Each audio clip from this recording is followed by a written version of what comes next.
Biz insonlar biron bir jonimiz og'risa agar o'zimizni do'stimizga yoki dushmanimizga yoki yaqinimizga jonimiz og'rigan joyini aytib qo'yamiz.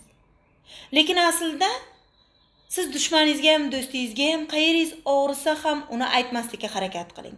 Chunki deganda do'stingiz u sizning haqiqiy do'stingiz, u sizni joningiz og'riganini bilsa u yig'laydi. U qalbdan yig'laydi. Ko'z yoshini chiqarmasa ham qalbdan yig'laydi. Dushmaningiz esa kuladi.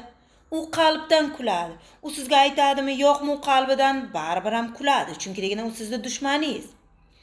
Yana shuni biladiki, biz mana shu insonni bizni dushmanimiz ekanligini bilamiz.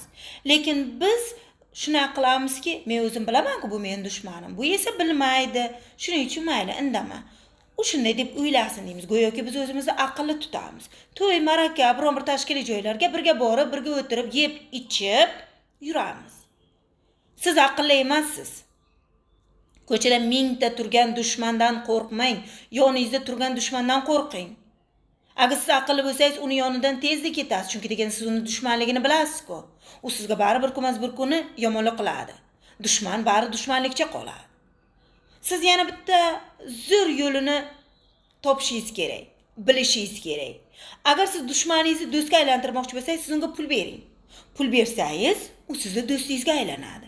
Chunki deganda siz unga yordam berdingiz. Mana bu hiylani ham qilsangiz bo'ladi. Lekin do'stingizga pul bermang, uni yo'qotasiz. Agar do'stingizga pul berdingizmi, undan umidingizni uzib bering. Siz unga roziman, bu pulni bermasang ham bo'ladi. Yoki bo'lmasa 15 yildan keyin berarsan, agar bera olsang deb bering. Unda do'stingizni yo'qotmaysiz. Yana yaxshilab o'ylab ko'ring. Meni gaplarimda tagida juda ham ko'p ma'nolar bor.